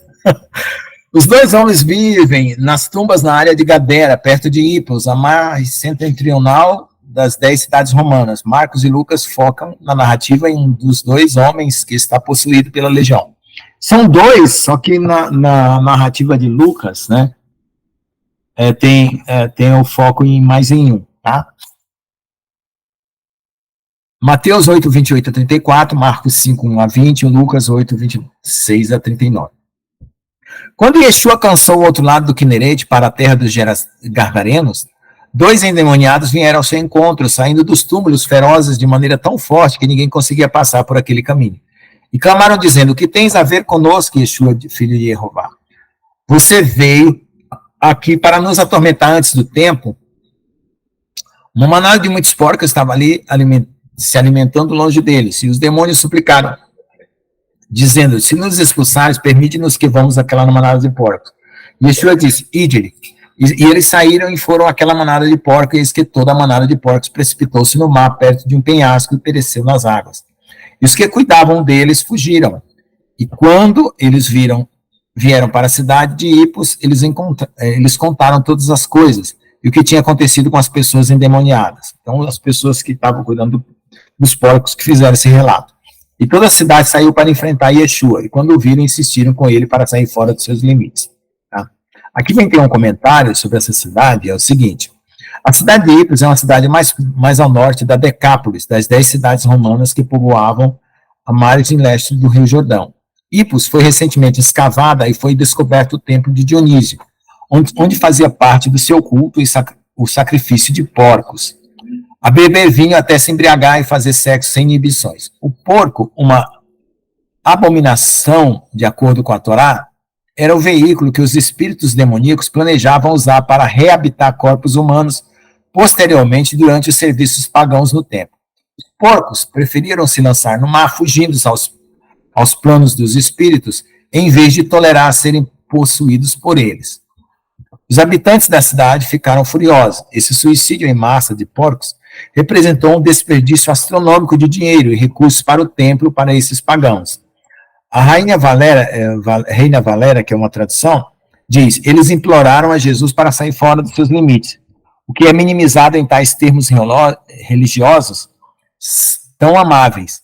Essas pessoas deveriam estar gritando no mais profundo dos seus pulmões: saia daqui antes que nós o matemos, judeus. Então, na verdade, houve uma situação bem complicada ali para Jesus, e a maneira como foi escrita foi amenizado. Aqui, irmãos, tem várias coisas que dá para escavar nessa passagem aqui. Ela é muito rica, né? E aqui atrás tem o altar sacrificial subindo ao Deus do vinho e da perversão sexual, agora alojado no Museu do Vaticano, tá? Então, aqui nós temos o seguinte, veja só. Quem conhece o livro de Enoque sabe que os demônios são filhos dos gigantes, ou dos Néfilins, né, com as mulheres que foram mortos e se tornaram espíritos vagantes, que é o mesmo espírito que é usado no candomblé e na magia negra e assim por diante. São os espíritos vagantes sobre a terra. Eles vagam porque eles não são como os anjos, né? E os anjos podem ir para o céu e os homens têm que ficar na terra. Então eles são híbridos. E os anjos caídos foram aprisionados, e esses espíritos ficaram aí para o uso do Senhor, para a disciplina, né? Porque o Senhor usa o mal até para disciplinar o seu povo. Então, veja só, esses demônios, eles já sabiam que Jesus tinha vindo, né, com um propósito. Então, aqui eles têm uma declaração muito interessante, né? O que tem a ver conosco, você veio aqui a nos atormentar antes do tempo, quer dizer, eles sabem que eles vão ser lançados, né, no Lago de Fogo e alguma coisa desse tipo, e aí ele já antecipa, né? E os porcos, pelo que está encadeado aqui na situação, eles eram usados no sacrifício e naquele culto perverso, né? Então, o que acontece? Ele pedindo para entrar nos porcos, eles saberiam que os homens que se sacrificavam no templo, os porcos, iriam se alimentar dessa carne. E, portanto, uma vez participando de um culto maligno, aqueles demônios teriam autoridade para passar da carne consumida para o corpo dos que praticavam esse culto pagão de prática de sexo sem nenhuma inibição. É o que acontece hoje nas festas rave, né? Não sei se já ouviram falar. Eu ouvi um professor da universidade relatar que ele foi numa festa rave horrível, né? Então, deixa pra lá. Então, hoje tem havido essas festas. Não sei se eles comem carne de porco lá ou se fazem um churrasco nesse sentido, mas essa era a prática que tinha para esse templo que foi escavado lá, o templo de Dionísio. Dionísio é o deus do bacanal, que eles chamam, o deus do prazer, né, acima de qualquer coisa. A outra coisa interessante, né, é que, por exemplo, lá eu vou ler mais para frente para evidenciar a segunda parte dessa situação aqui, tá? Os porcos. Aqui embaixo. Eles vieram para o outro lado do Quinerete, para a região dos Gadarenos. Pode falar, pastor João, antes de eu começar. Você falou uma coisa nova para mim aqui. O que é espírito vagaroso? Como é que é aquela palavra? Vagante. Vagante. O que seria isso aí? É o seguinte, esses espíritos, eles andam sobre a terra. Eles não estão aprisionados, né? Porque assim, o Senhor manda anjos de vez em quando aqui na terra para nos socorrer, né? Os anjos caídos estão aprisionados, né? Só não Satanás, que ainda não está aprisionado. E esses espíritos vagantes, eles fazem o serviço maligno, né? Então, aqui no Brasil, quando você vai no centro de candomblé e tudo, eles têm alguns espíritos que eles invocam para fazer trabalhos, quebrar perna de pessoa, desfazer casamento, né? E assim por diante. Então, é isso mesmo, presbítero. Então, eles são usados nesses trabalhos espirituais malignos, né? São esses espíritos vagantes. Eles não estão aprisionados, eles andam sobre a terra. Mas eles estariam presos aqui na Terra, né, pastor? Eles estariam presos aqui. Eles não são como os anjos que podem subir, não são como os caídos que deveriam estar aprisionados, simplesmente estão vagando. E eles são filhos dos anjos caídos, né? Tá bom? Isso aí, uma época, me confundia muito, né, quando eu, sendo cristão, comecei a entender um pouco mais sobre o candomblé, sobre as coisas das religiões africanas, e eu ficava confuso. Eu falei, poxa, por que existe isso, né? Não era para estar tudo bem aqui na Terra? Até que eu descobri o livro de Enoque, onde Deus fala que ele separou as situações desses espíritos, né? E a gente ainda está sujeito a alguns, né, desses aí, tá? Por isso que é bom vigiar sobre essas questões. Alguém levantou a mão aí? Tia Ricardo, pode falar. Então, irmãos, eu encontro resposta para esses espíritos vagantes lá em Gênesis 3:14, que diz assim: foi na hora que Deus estava julgando ali Adão, Eva, a serpente. Então, no versículo 14, Deus já sabia quem estava por trás da serpente. Então, ele disse assim: então o Senhor Deus disse à serpente: porquanto fizeste isto, maldita serás mais que toda besta, mais que todos os animais do campo. Sobre o teu ventre andarás, e pó comerás todos os dias da tua vida. Então, quando ele disse, tá, que ele, sobre o teu ventre andarás, ele já estava determinando ali, porque ele sabia de quem se tratava, que ele não teria mais asas, ele não poderia mais ficar voando ali entre o céu e a terra. Ele estava condenado a andar na terra, porque ele diz, e pó comerás todos os dias da tua vida. Então, o alimento dos demônios é o pó da terra. Coincidentemente, né, quando Deus amaldiçoa o homem, ele diz que do pó vieste, ao pó voltarás. Então, uma vez que nós morremos em pecado e voltamos ao pó, e Deus diz, né, que a serpente, o demônio, se alimentará do pó. Então, isso aí, irmãos, é algo que nós precisamos refletir, tá? E eu vou aproveitar e concluir que o homem, enquanto criatura, ele volta ao pó, porque ele não aceitou Jesus, não é? Então, ele volta ao pó.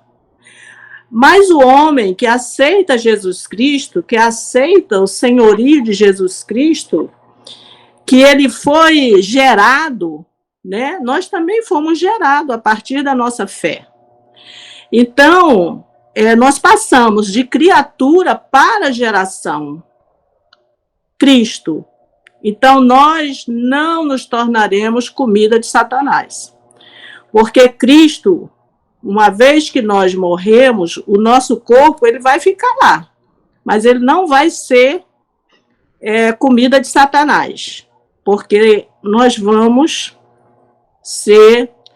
herdar ali, né, a herança de Cristo. Porque somos irmãos de Cristo, porque aceitamos Cristo, sabemos quem ele é e não seremos comida de Satanás. Enfim, essa é a conclusão que eu tiro, tá? Por isso que eles estão aí errantes aqui na Terra. E enquanto eles tiverem quem dê a mão a eles, né? Eles vão passear aí de corpo em corpo. Obrigada. Pois é, só um esclarecimento antes do pastor Jones falar, é o seguinte, no Candomblé e na magia negra, nesses lugares aí, eles vão até os cemitérios para coletar restos de mortos para fazer oferendas e bruxarias e coisa do tipo. E há quem diga também que pessoas que já tiveram visões do inferno sabem que os demônios vão se alimentar espiritualmente dos mortos no cemitério, tá? Isso também tem testemunhos de pessoas que já foram no céu, foram no inferno, e já viram esse testemunho também. Pode falar, pastor Jones. Não, só para acrescentar, para enriquecer os irmãos aí, né? Esses espíritos estariam presos, né? Uma coisa o pastor Lucas falou, né? Que realmente eles não são nem anjos e nem homens, né? Então fica ali, naquela...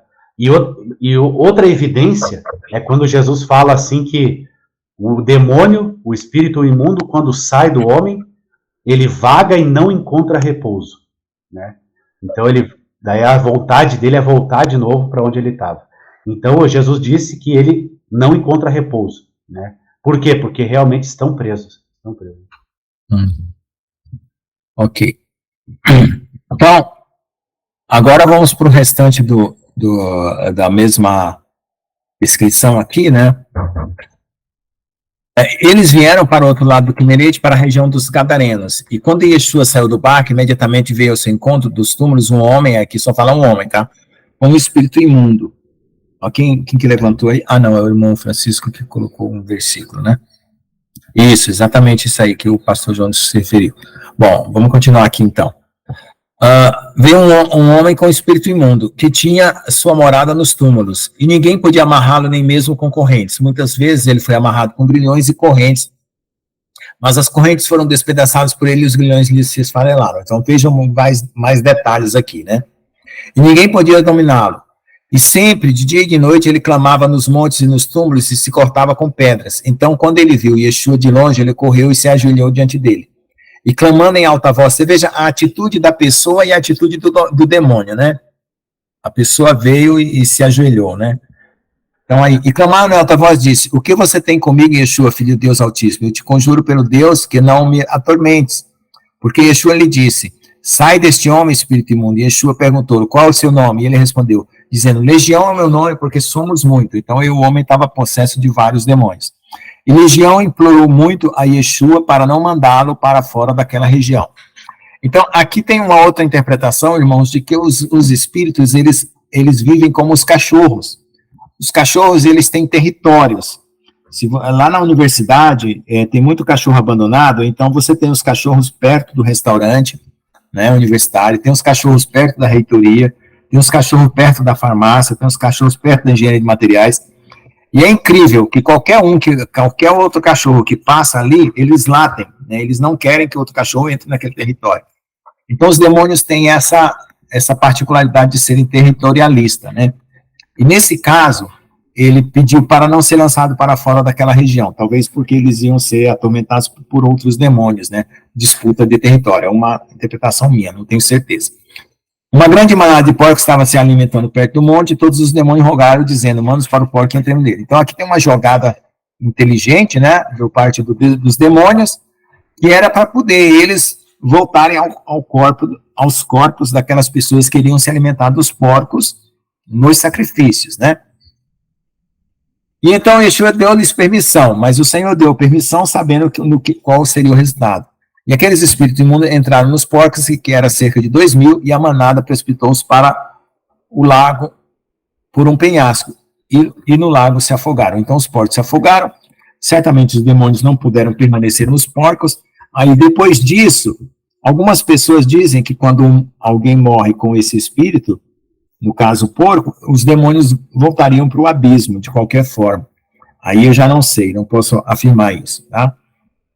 E os que alimentavam os porcos fugiram e se reportaram na cidade e nos campos, e eles saíram para ver o que havia acontecido. Tendo eles vindo a Yeshua e visto aquele que havia sido atormentado pelo demônio, e que havia tido a legião sentado, vestido e em sã consciência, eles tiveram medo, né? Quer dizer, tiveram medo de tudo ali, tanto dos demônios, do prejuízo e do próprio Jesus, né? E os que tinham visto contaram o que aconteceram ao que tinha o demônio a respeito dos porcos. E eles começaram a exigir que ele deixasse arredores. Então aqui já está falando mais claro que foi uma exigência, né, um brado mesmo contra Jesus. Ao entrar no barco, aquele que havia sido demonizado rogou-lhe que o deixasse ficar com ele. Aquele endemoniado queria ficar. Pode falar, irmã Sabrina, daqui a pouco, espera só um pouquinho, deixa eu terminar. Mas Yeshua não permitiu, mas disse, vai para a tua casa, para a tua parentela, e diz como Jeová tem feito grandes coisas por ti, e como teve misericórdia de ti. Ele foi embora e começou a publicar na Decápolis como grandes coisas Yeshua havia feito com ele, e todos ficaram maravilhados. Irmãos, aqui me lembra uma situação de uma menina, de uma moça, filha de irmã de um amigo meu, professor, que foi para a congregação cristã na época que eu estava lá, e ela era super endemoniada, essa menina. Super endemoniada. E ela se libertou, casou, né? Era uma coisa terrível, como o grau de endemoniamento que tinha essa garota. Ela se libertou, casou. E é engraçado esse desejo de seguir Jesus e fazer coisas assim, como uma gratidão e tal, mas a estrutura da pessoa ali naquele momento, pelo menos, não tem condição da pessoa fazer esse tipo de trabalho, né? Seguir a Jesus enquanto todos os desafios que Jesus enfrentava. Então, ele tinha apenas que dar testemunho. E na época, eu me lembro que eu li essa passagem e eu falei para a moça, eu falei, olha, você está querendo fazer muitas coisas na obra de Deus, não faça. Você não tem estrutura para fazer, você vai ser atacada novamente. Então, vá apenas dar testemunho daquilo que o Senhor libertou para você. Essa mesma instrução eu dei para essa moça nessa época aí, que eu me lembro, né? Foi logo no começo da minha conversão.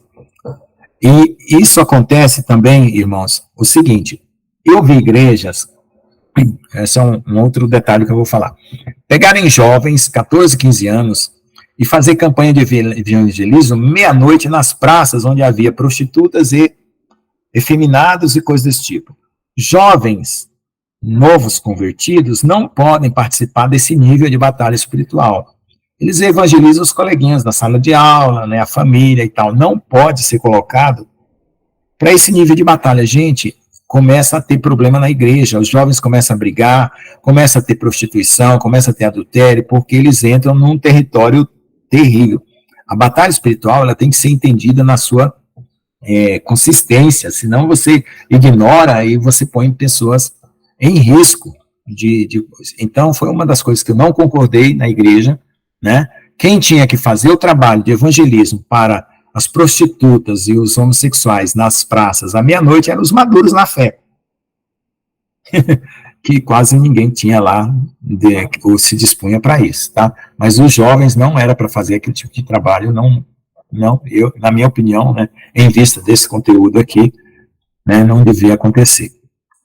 Eles chegaram à terra dos Gadarenos, que fica na margem oposta do Quinerete. Quando Yeshua veio à terra, um homem da cidade, há muito tempo possesso por demônios, veio ao seu encontro. Ele não usava roupas, nem habitava em casa, mas nos túmulos. Este, vendo Yeshua, deu um grande clamor, e caindo a seus pés, exclamou com grande voz: o que tem contigo, Yeshua, filho de Deus Altíssimo? Por favor, não me atormentes, porque ele ordenou que o espírito imundo saísse do homem, visto que há muito tempo se apossara dele, e o amarraram com correntes e grilhões. Mas quebrando as cadeias, ele era conduzido pelo demônio aos desertos. Então era uma prática, né, que ele tinha aí, um costume que acontecia com ele. E Yeshua perguntou, dizendo: qual é o teu nome? E ele disse: Legião, porque muitos demônios entraram nele. Misericórdia. Eles imploraram a Yeshua que não os enviasse para o abismo. Olha lá, o abismo é o local onde está preso os anjos caídos, tá? Havia uma manada de muitos porcos que comiam na montanha, e eles imploraram que eles o deixassem entrar. E deu-lhes permissão, e os demônios, saindo do homem, entraram nos porcos, e o rebanho precipitou-se para baixo de um penhasco no lago e se afogou. Ok? E os que pastoreavam os porcos, quando viram o que havia acontecido, fugiram, e indo eles, relataram na cidade pelos campos. E eles saíram para ver o que havia acontecido, e eles vieram a Yeshua e encontraram o homem de quem os demônios haviam saído, sentado aos pés de Yeshua, vestido e em sã consciência. Eles tiveram medo. E aqueles que tinham visto isso contaram como o homem endemoniado havia sido salvo. Então toda a multidão da região ao redor dos Gadarenos rogou-lhes que os deixasse, pois estavam apavorados. E Yeshua, entrando no barco, voltou-se para Cafarnaum. E o homem de quem os demônios tinham saído implorou-lhe que não deixasse ficar, implorou-lhe que o deixasse ficar com ele.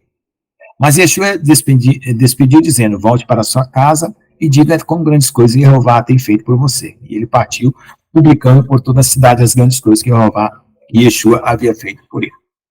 Eu vou parar aqui e fazer o último comentário. O comentário que eu vou fazer é a respeito de expulsar demônios, né? Irmã Sabrina queria falar, né? Desculpa, esqueci dela. Pode falar, irmã Sabrina. Não, deixa pra lá. Vai, fala. Não, é sobre, lá vai eu, sobre que o irmão falou depois, aí acabou que deu uma complicadinha aqui na minha mente. Mas assim, sobre os porcos que o irmão tava falando, né? Que tem várias assim, igrejas, né? Que não pode, fala que não pode comer a carne de porco, coisas derivadas a, como que posso dizer, derivadas a porco, tipo salsicha, essas coisas e tal. Só que assim, aí o irmão tinha dito aí só que Jesus expulsou, né, foi expulso aquilo, tipo, que acabou aquilo ali, não existe mais aquilo. E muitos hoje, que eu vejo assim, muitos que eu converso nas igrejas, eles não aceitam. Eles falam que não pode estar comendo nada que deriva, tipo, a carne de porco.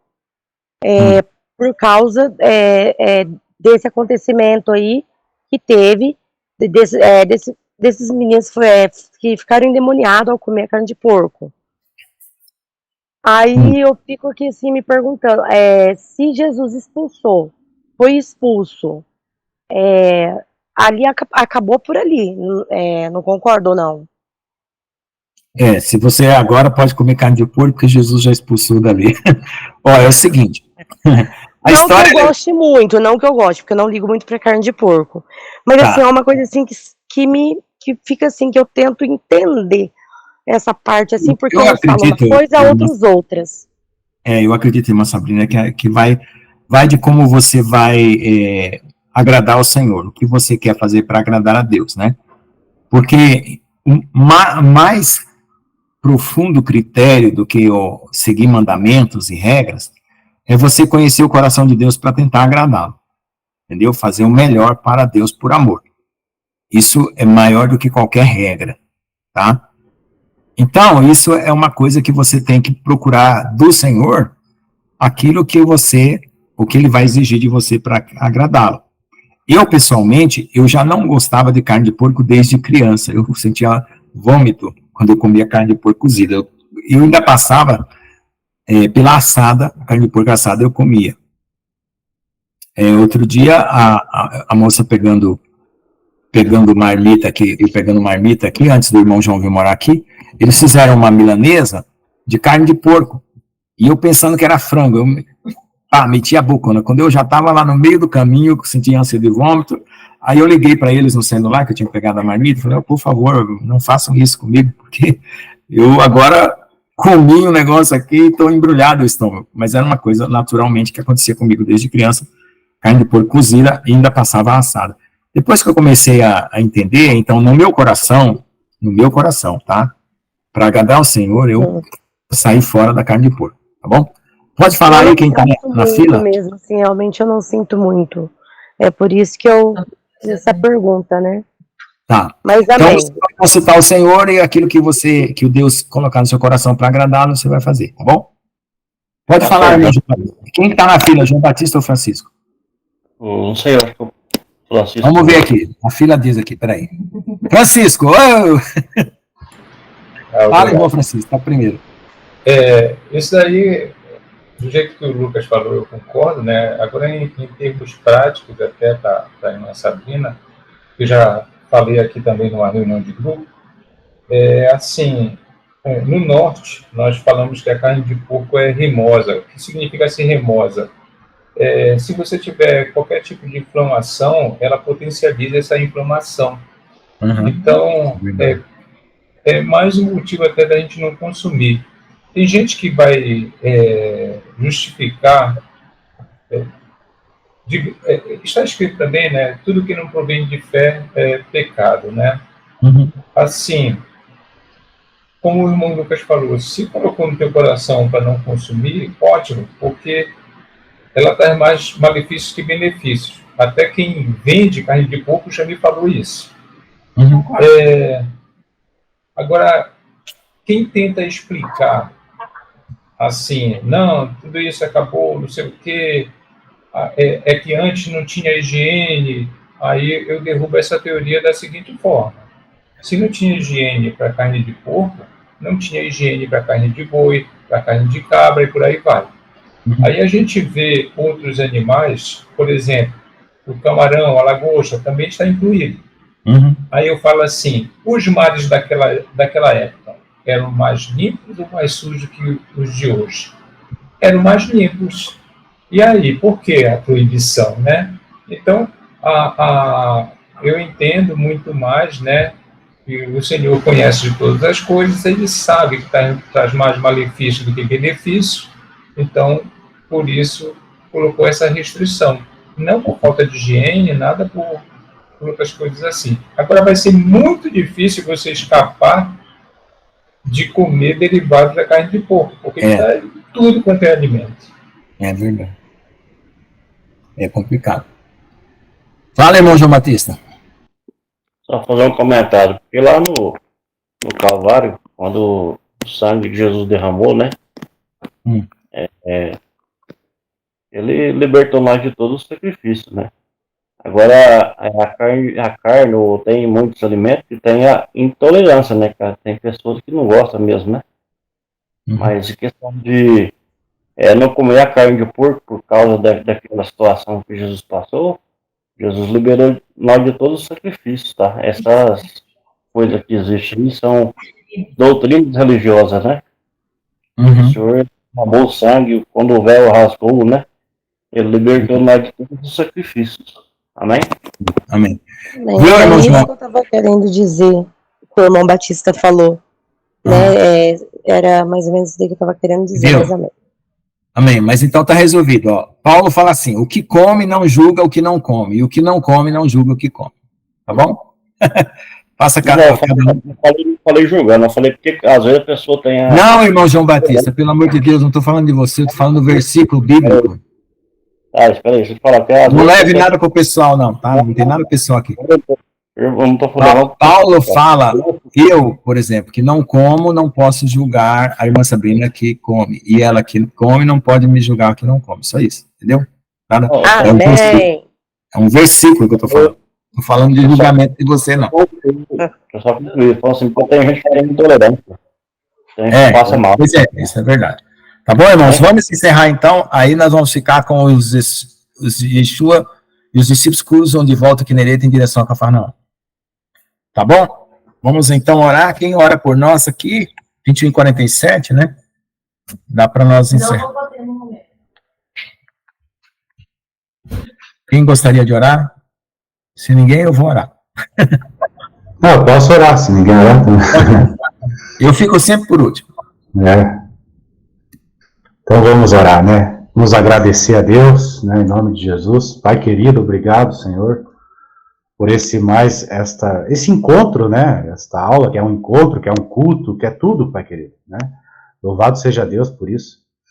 E eu peço a tua bênção para cada um dos irmãos, Pai querido, em nome de Jesus, né? Para que todos saiam daqui abençoados, né? Cheios do teu Espírito Santo, tranquilos, né? Enriquecidos pela tua palavra, em nome de Jesus.